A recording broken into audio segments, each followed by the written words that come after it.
निबोधत।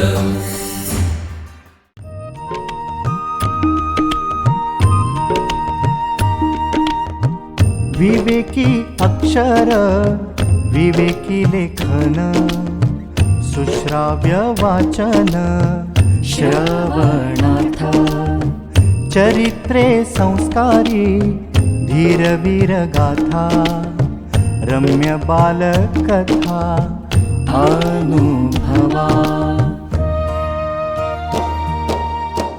अमृताचे शब्द थोर आणि सान सगळ्यांचे कान आनंदावे चालता बोलता ऐकावे पहावे ज्ञानी होत जावे सहजची।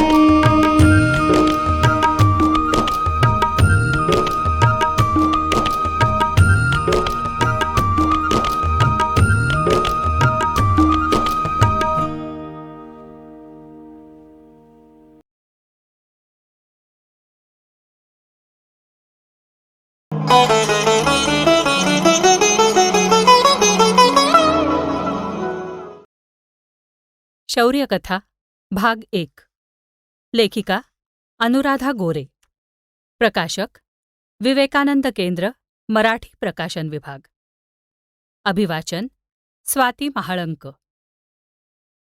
आई कर्नल सुहास कुलकर्णी। असं म्हणतात की देवाला प्रत्येकाच्या घरी राहता येत नाही म्हणूनच तो आईला पाठवतो। म्हणूनच प्रत्येकाच्या आईबद्दलच्या आठवणी वेगळ्या, प्रत्येकाच्या मनाचा तो हळवा कोपरा। 1963 ते 1994 अशी 31 वर्ष लष्करामध्ये सेवा केलेले कर्नल कुलकर्णी आपल्या आईची अशीच आगळीवेगळी आठवण सांगतात। सेवेच्या काळात तर त्यांनी अनेक महत्त्वपूर्ण कामं केलीच, पण निवृत्तीनंतरही ते सतत कामात व्यग्र असतात। निवृत्त सैनिक, त्यांचे कुटुंबीय यांना हवी ती मदत करण्यास सदैव तत्पर। तरुणांनी सैन्यात जावं म्हणून त्यांना प्रोत्साहन देणारे लायन्स क्लबचे मेंबर, एका मोठ्या ग्रुप ऑफ इंजिनिअरिंग कंपनीबरोबर काम करणारे, त्यांची पत्नीही उच्च शिक्षित, नोकरी सांभाळून अवा अर्थात आर्मी वाईफ असोसिएशनचं काम मन लावून करणारी। कर्नल कुलकर्णी सांगतात, या साऱ्यांचं म्हणजेच सेवाभावी वृत्तीचं मूळ आहे आईच्या शिकवणुकीत। आईचा तो एकच प्रश्न, आज दिवसभरात काय काम केलंस रे? आता ते पुण्याजवळ मुंढवा इथं स्थायिक झाले आहेत। नोकरीसाठी त्यांनी भरपूर प्रवास केला, मात्र मूळचे ते बेळगावचे।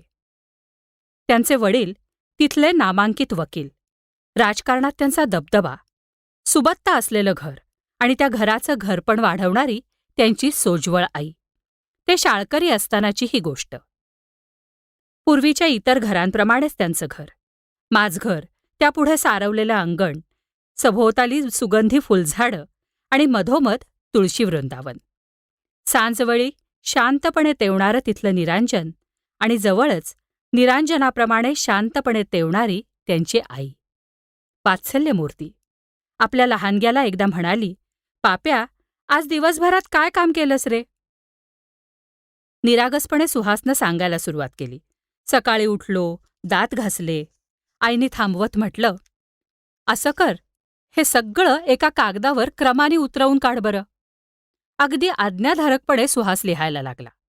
आईला खुश करण्यासाठी बारीक सारीक कामांची नोंदही त्यांनी केली। रात्री झोपण्यापूर्वी ही यादी कधी एकदा आईला दाखवतोय असं त्याला होऊन गेलं।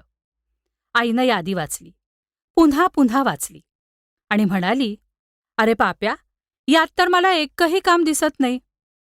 सुहास गोंधळला, आईकडे बघत म्हणाला, म्हणजे? आईने नीट समजावलं, अरे तू जे लिहिलंस ते सगळेच जण करतात आणि ते स्वतःसाठी करतात, अगदी अभ्यास देखील। पण या सगळ्या दिवसभरामध्ये आपण निस्वार्थ बुद्धीनं कोणत्याही फळाची अपेक्षा न ठेवता इतरांसाठी केलेलं काम हे खरं काम। त्या वयातही हे शब्द त्याच्या मनामध्ये खोलवर रुजले। त्याने आईला वचन दिलं, माझ्या गळ्याची शपथ आणि तुझ्या गळ्याचीही शपथ, आजपासून मी रोज एखादं काम अशा पद्धतीने करत जाईन। शाब्बासकी देत आई म्हणाली, अरे बाळा, आपल्याला एरवी अशी कामं दिसत नाहीत, पण अशी कामं करण्याचा आपला इरादा पक्का असला ना की अशी कामं आपोआप आपल्याकडे चालत येतात. आणि खरोखरीच घडलंही तसंच. पण कर्नल सुहास यांच्या आईची गोष्ट इथे संपत नाही, तर इथे सुरू होते. 1963 मध्ये त्यांना कमिशन मिळालं. 1965च्या युद्धात त्यांनी भाग घेतला. 1966 मध्ये त्यांची आई देवाघरी गेली. मात्र मनानं आपल्या लेकासाठी ती सावलीसारखी राहिली, त्याला मार्गदर्शन करत, आशीर्वाद देत, सूचना देत. कुणाचा विश्वास बसणार नाही, पण तिचा आत्मा सतत लेकाबरोबर राहून मातृभूमीच्या रक्षणासाठी त्याला मदत करत होता. याची प्रचिती लेकाला आणि त्याच्या सहकाऱ्यांनाही आली. आईची आभाळ माया त्यांनी या रूपानं अनुभवली. 1965च्या युद्धाच्या दरम्यान त्यावेळी लेफ्टनंट असणाऱ्या कुलकर्णी यांचं युनिट श्रीनगरच्या एअरफील्डजवळ होतं. लढाईच्या धामधुमीत गेले कित्येक महिने घरी पत्र पाठवायला सुद्धा कुणाला सवड मिळाली नव्हती. ना कुणा घरच्यांची पत्र त्यांच्यापर्यंत पोहोचू शकली होती. आपल्या घरचं माणूस लढाईत आहे याची घरच्यांना कल्पना होती, पण नेमका आहे कुठे, काय कामगिरी करतंय, काहीही कळायला वाव नव्हता. आकाशवाणीवरून दिल्या जाणाऱ्या बातम्या आणि वृत्तपत्रातून येणाऱ्या तुटपुंज्या माहितीचाच काय असेल तो आधार. सुहास यांचं घरही त्याला अपवाद नव्हतंच. त्यांची आई दररोज देवाची प्रार्थना करत होती. देवाला दिवा लावताना तिच्या लेकाला, त्याच्या साऱ्या सहकाऱ्यांना दीर्घायुष्य मागत होती. आता युद्ध संपलं होतं. ताशकंदचा करारही झाला होता. तरी लेकाचं पत्र नाही म्हणून ती थोडीशी धास्तावली होती खरी, पण तार नाही म्हणजे तो सुखरूप आहे यावरही तिचा विश्वास होता. अशीच संध्याकाळची कातर वेळ. तुळशी वृंदावनापाशी दिवा लावून आई रामरक्षा म्हणत होती. मोठा दरवाजा उघडाच होता. दारावरून नुकताच युद्धावरून परतलेला एक सैनिक चालला होता. आईला पाहून तो आत आला आणि सांत्वनाचं बोलणंच त्यांनी सुरू केलं. आई गोंधळली. तो सैनिक त्याला माहीत असलेले अर्धवट किस्सा सांगत होता. आणि साहेबांसकट त्यांची सगळी माणसं मारली गेली. आईचा कानांवर विश्वासच बसेना. असं कसं झालं? मला कुणीच कसं कळवलं नाही? तिच्या डोळ्याचे अश्रू खळेनात. तिने अंथरूण धरलं. त्यावेळी ती मोठी हिंमत धरून म्हणाली खरी, अरे मला 4 मुलगे आहेत, त्यातला एक. पण ते काही खरं नव्हतं. थोड्याच दिवसात सुहासही सुट्टीवर घरी आले. आईला आजारी पाहून ते गडबडले. बोलले, अगं असा कसा विश्वास ठेवलास? अगदी मरण आलं असतं ना तरी स्वर्गात जाण्यापूर्वी माझा आत्मा तुला भेटायला नक्की आला असता. मग त्यांनी लढाईतला त्या माणसाने अर्धवट सांगितलेला तो किस्सा पूर्णपणे सांगितला.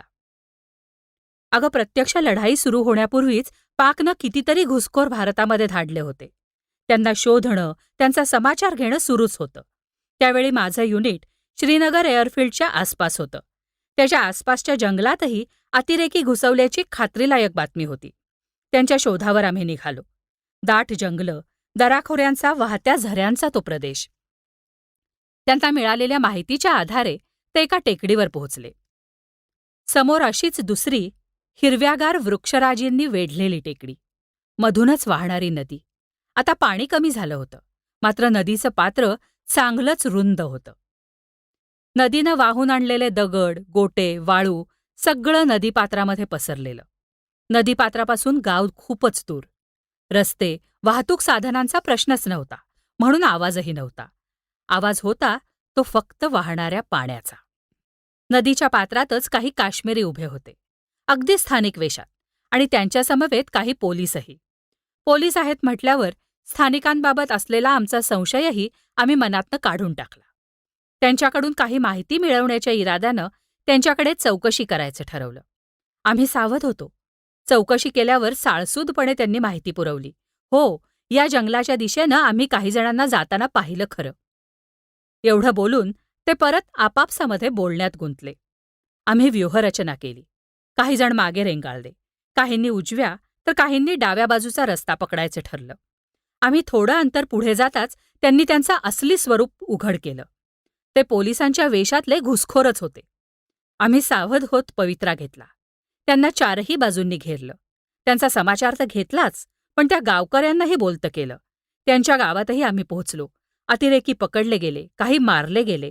मात्र या साऱ्या धुमश्चक्रीत आमचीही काही माणसं कामी आली होती. आपल्या आईचा हात हातात घेत तिला समजेल अशा शब्दामध्ये ते सगळं सांगत होते. आईचं समाधान झाल्यासारखं वाटलं, पण ते तात्पुरतं होतं. त्या आजारातून ती पूर्ण बरी झालीच नाही. तिने अंथरूण धरलं. ती किडनीच्या आजारानं त्रस्त होती. 1966 मध्ये ती देवाघरी गेली. आता कॅप्टन झालेल्या सुहास यांचं युनिट नागालँडमध्ये गेलं होतं. नागालँडचा स्वतंत्र राज्याच्या मागणीनं जोर धरला होता. नागांना सीमेपलीकडून प्रशिक्षण आणि शस्त्रास्त्र मिळत होती. त्यांना चिथावणी दिली जात होती. आपल्या गणवेशातल्या माणसांना मारण्याची, त्रस्त करण्याची एकही संधी ते सोडत नव्हते.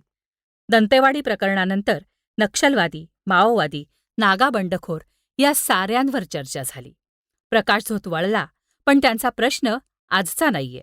नागा बंडखोरांना नेस्तनाबूत करण्यात यश आलं खरं, पण तेही काम सोपं नव्हतं.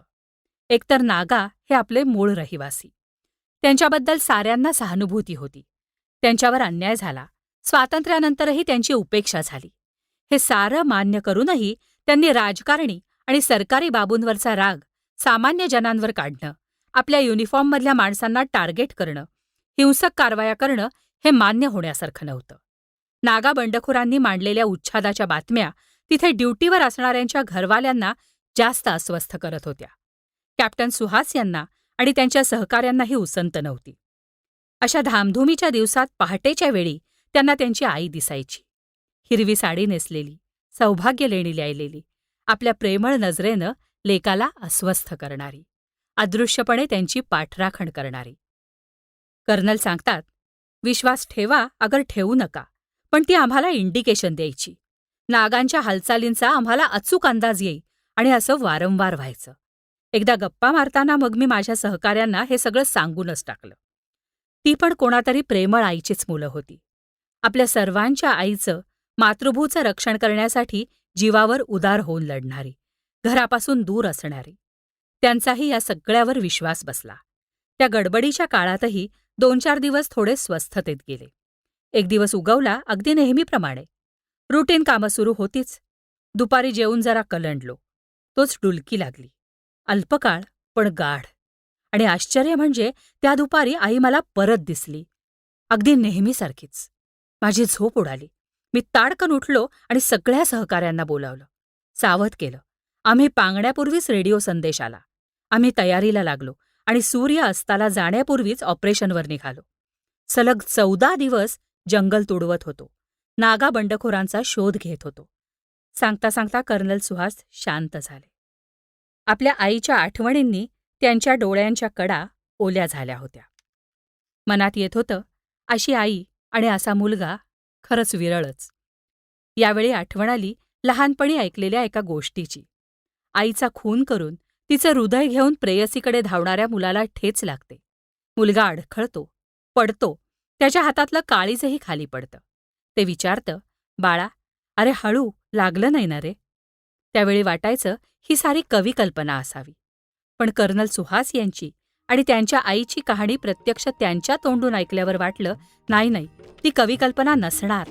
अशा एक नव्हे तर अनेक प्रेमळ आया इथे आजही या जगात आहेत. म्हणूनच या जगामध्ये शांती, प्रेम, चांगुलपणा आणि माणुसकीही शिल्लक आहे. यांचे झरे दुर्मिळ झाले असतील, पण ते अजूनही वाहत आहेत हे नक्की. विवेकानंद केंद्र मराठी प्रकाशन विभाग म्हणजेच MPRV गेली 35 वर्षे संस्कारक्षम आणि राष्ट्रजागरणपर पुस्तकांच्या प्रकाशन व्यवसायात. 135हून अधिक पुस्तके, 10 लाखांहून अधिक प्रतींची एकूण विक्री, कार्यकर्त्यांना उपयोगी पडेल अशा माहितीची विवेकशलाका आणि केंद्राच्या देशभरातील कार्याचा परिचय करून देणारी कार्यदर्शिका. संपर्क अश्विनी हाईट्स, पहिला मजला, ग्राहक पेठेजवळ, टिळक रोड, पुणे 30. संपर्क क्रमांक 9881061686.